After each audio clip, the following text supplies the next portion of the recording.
Hello and welcome back. So today what I'm going to do is continue with my Aegis defense analysis and look at the US's new missile, the long-range anti-ship missile.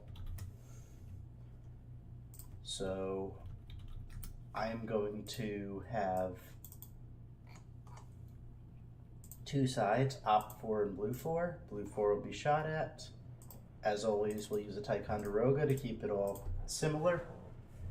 And the opposing force will be a Burke armed with LRASMs. So, a little bit about the long-range anti-ship missile. It is supposedly a stealthy missile like the JASM. And it flies very low. It's got a lot of advanced features that have to do with autonomous routing and even figuring out pop-up threats and maximizing the missile's chance to not be intercepted by enemy forces. So it's a very smart, very situationally aware missile. At least that's how it's being advertised. Alright, so we're going to add a weapon record to both of our VLS cells to load up on as many of these LRASMs as possible.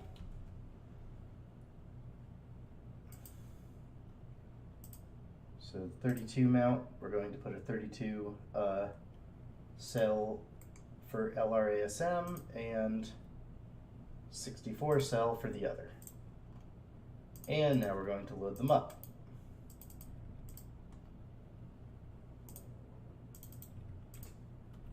Alright, so let's look at the long-range anti-ship missile.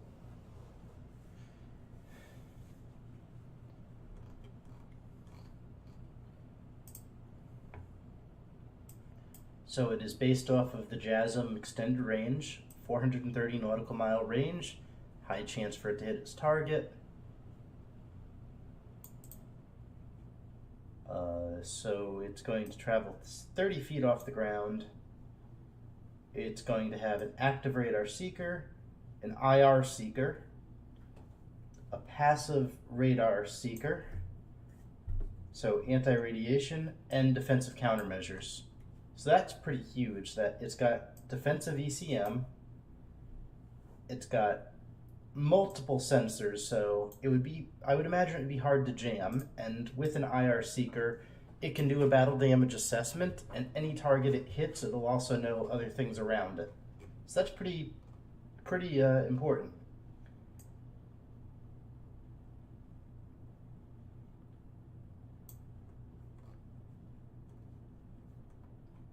It's got a decent sized warhead. It's going to do damage to anything it hits.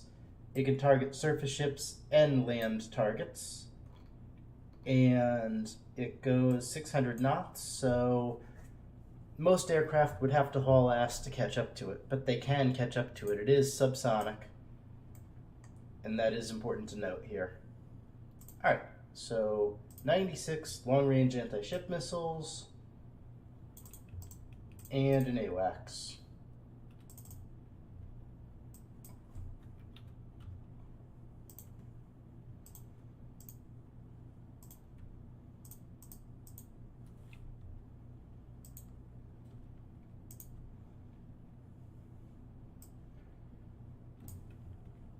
And now we're going to put in a Ticonderoga for a target ship.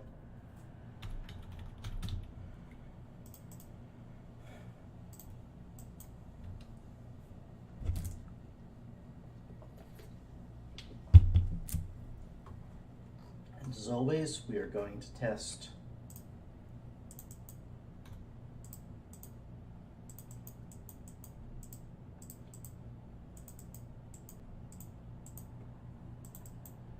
one missile at a time, and we're just going to load up the entire amount of missiles. That way we can determine how many missiles we need.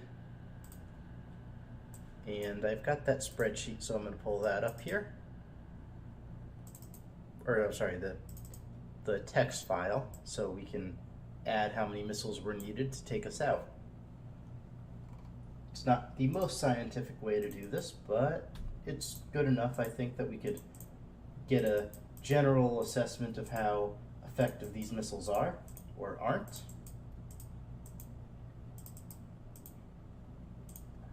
So my prediction is that advanced sensors for the long-range anti-ship missile are going to be infinitely more effective than some of the older ones. The reason being that the advanced sensors on the LRASM, the advanced sensors will be able to detect stealth aircraft or stealth missiles, which is one of the things I'm going to go back to. I didn't mention it the way I should have. The biggest advantage of the LRASM is truly its radar cross-section. Alright, so if we go to the LRASM, we look at its cross-section here. Radar AD band and EM band. Look at these. Now let's compare it to a TACTOM.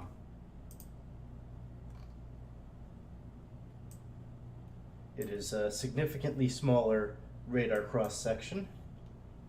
And then if we compare it to a bigger missile, like say a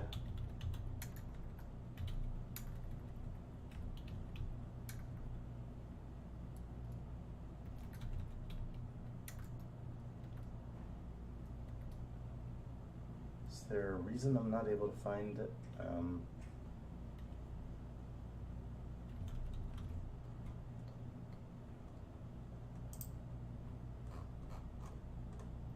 Yep, same as the Tomahawk and the Harpoons are around the same.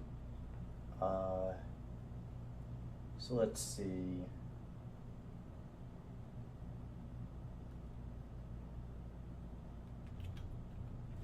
If we look at, say, an older generation of cruise missile,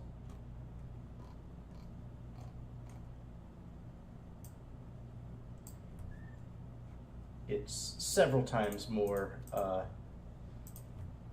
stealthy than that, or even an aircraft, like a stealthy aircraft.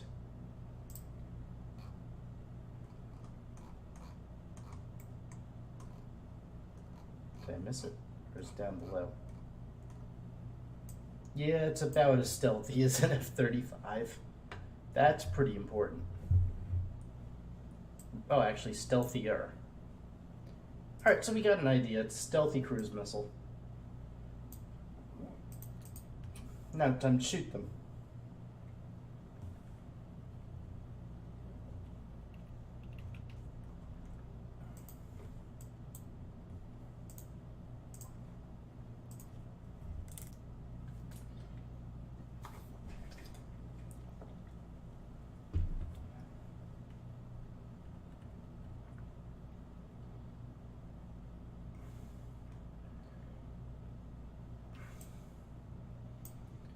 All right.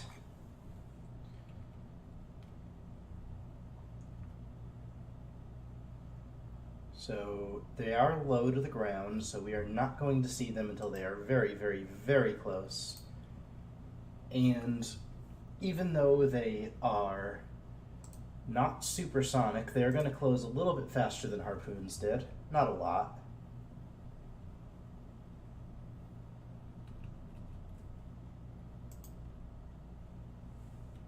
.1 nautical miles. Oh, I didn't have radar on.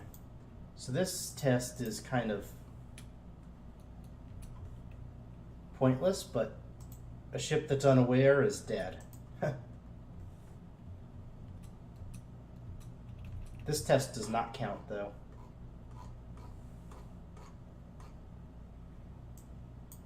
My bad.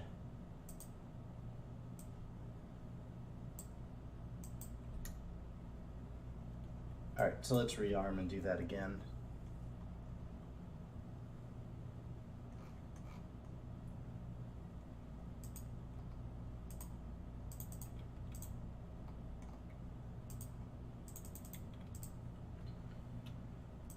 Alright.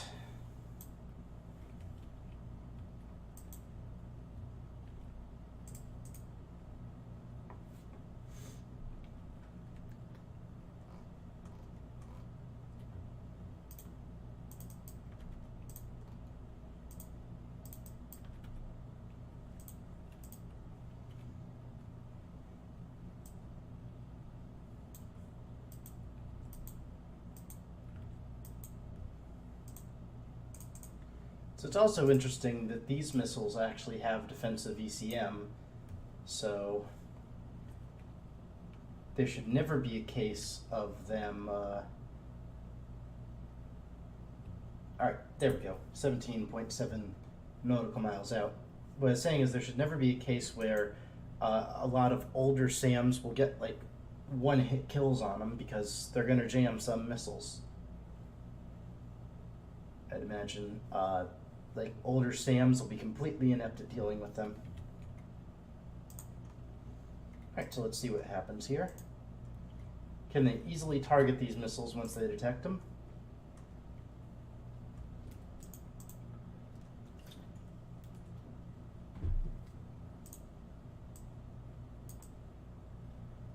Yes, yes, I know. So we're going to look at this as Op 4 and God's Eye View. Just to see this part go. Alright, so it's just going to pump out these ESSMs here.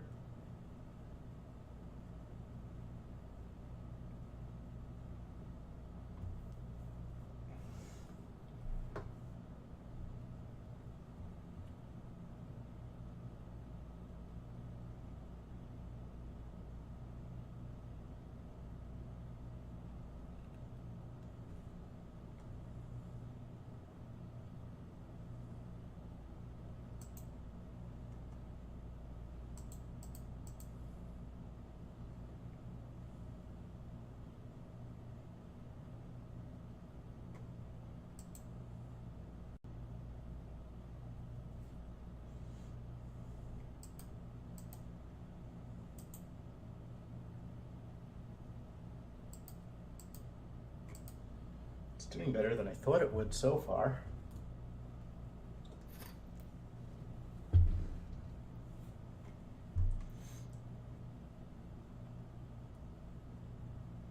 But there it goes, it just got hit, and one missile is enough to pretty much doom the ship. With a fire and a flood, I don't think that's surviving.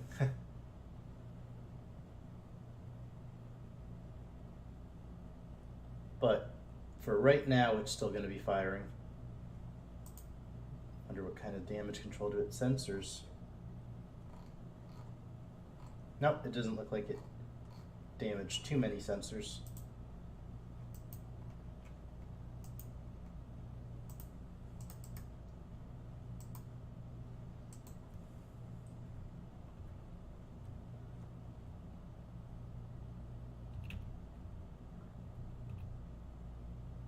And there it goes, so we're going to pause it here and select all of our missiles in a second. First thing I'm going to do though, I'm going to let those SAMs intercept whatever they're going to do. Nope, they're not going to. Alright, now I'm going to go back and I'm going to select all of these, delete 54 units.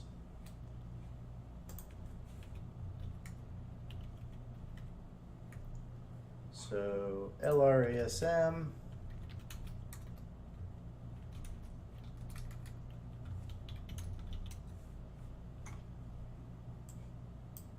I'm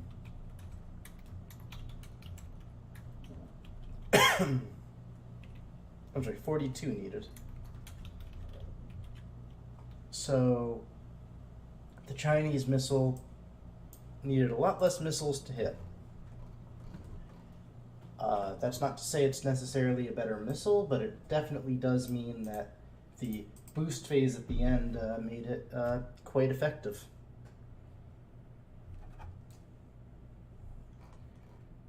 Now, the downside to it was that the Chinese missile would have been very difficult to penetrate defenses for AWACS because it had to get, I want to say, 20 miles away to do the boost phase, and before that it was a sitting duck. It was a very, very, very slow missile, and it was very detectable, so there are downsides to it. All right. So SM2s now. And then I'm going to do one other test, which is going to be to use AWACS. And the reason I'm going to use AWACS in the next test is to see how easily or not easily a carrier's AEW systems can detect and intercept these missiles before they would do catastrophic damage. Because it seems that it's inevitable if they're detected 20 nautical miles out or less, they're going to get hits, just you can't fire enough missiles to intercept in time.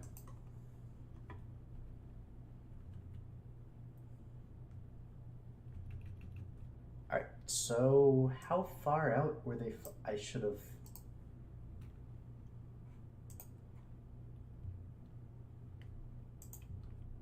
This missile... So it looks like 14 miles out, this is actually able to illuminate and fire SM2s. So this might actually be an effective missile against it.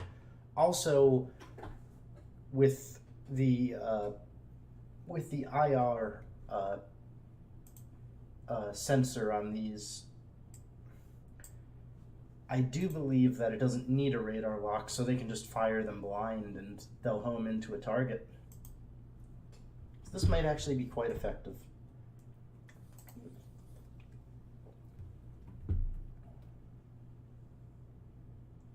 At least until it runs out of missiles.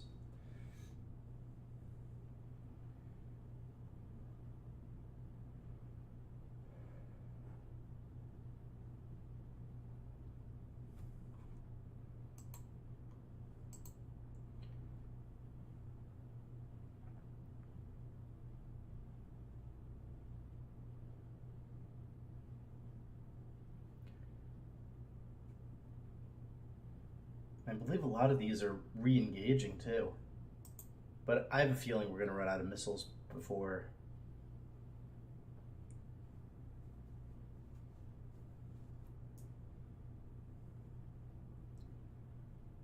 Whoa. Alright, that was unexpected. And I'm surprised because we were not able to do that to harpoons as fast. That's weird. Alright.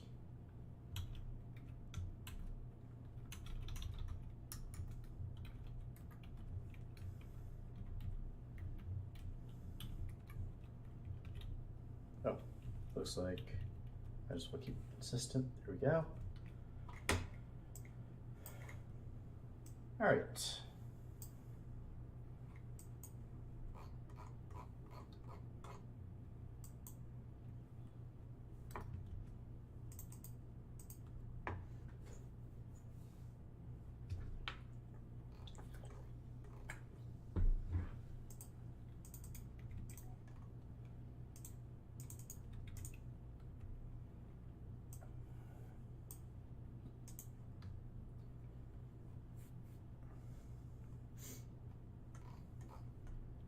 So far, the LRASM's performance has not been that good, but like I said, I suspect that it will be significantly stronger against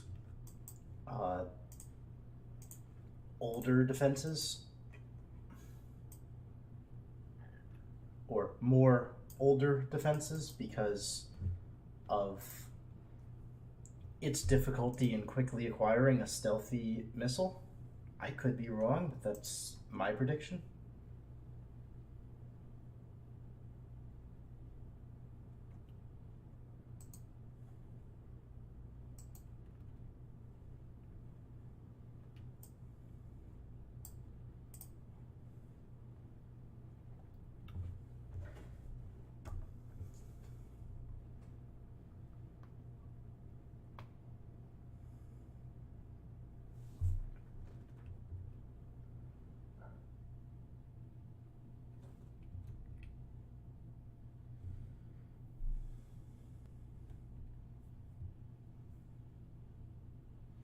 Now I wonder if the can only guide 18 missiles at a time thing will be a bottleneck here.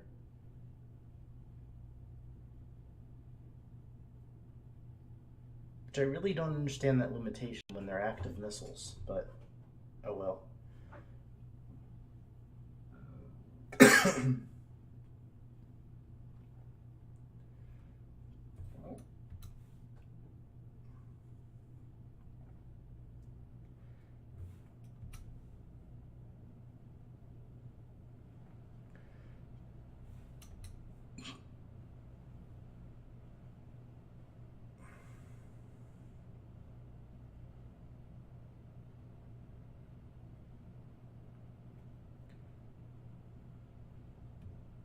Did it run out of missiles?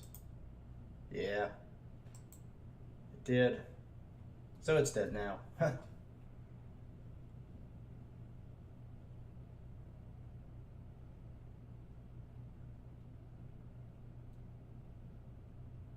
Dead.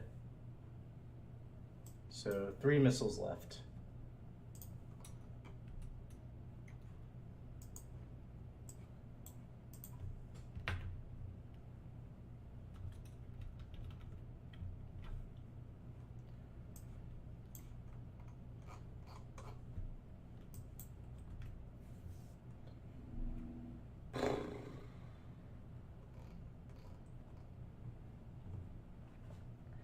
Another thing I wonder is with offensive ECM, that might make it even harder for it to detect stealthy missile. So riding in with growlers might be a huge deal.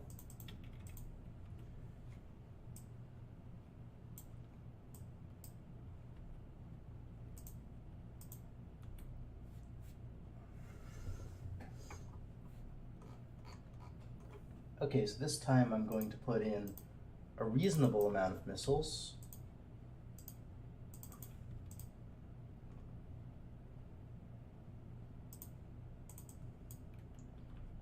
Or actually an unreasonable amount. And I'm going to give this aircraft AWACS coverage. See if at least AWACS can detect them far out. So AWACS had no problem detecting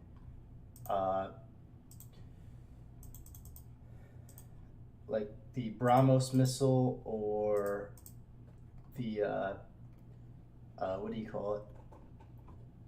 So AWACS was able to detect BrahMos, the YJ-18, all of those so far out that it wasn't even always worth firing them if there was AWACS present. They could just be intercepted with SM-6 way before the missiles were even over the horizon because they were active missiles. They didn't require any sort of homing. I'm sorry, any sort of lock. They just need to know where they were. So, what will AWACS see?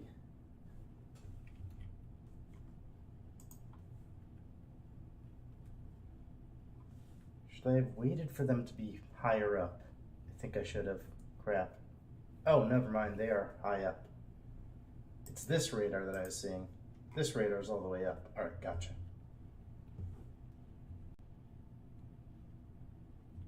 All right, so they're detected 43 nautical miles out, which that is a huge advantage over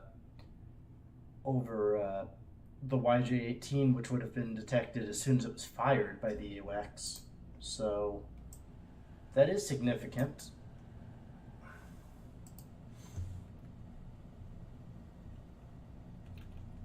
And all these missiles away immediately.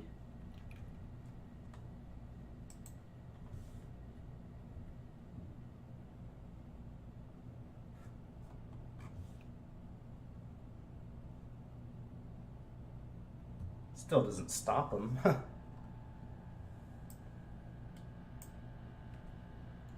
84 units, so that's interesting. This time it actually took it out quicker. I wonder why that was. Well, either way, I think it was getting lucky with the tests, especially with the SM2 there. Alright, well, if you like this video, like, comment, subscribe, and I was definitely surprised by the results this time. Thanks for watching and have a good day. See you next time.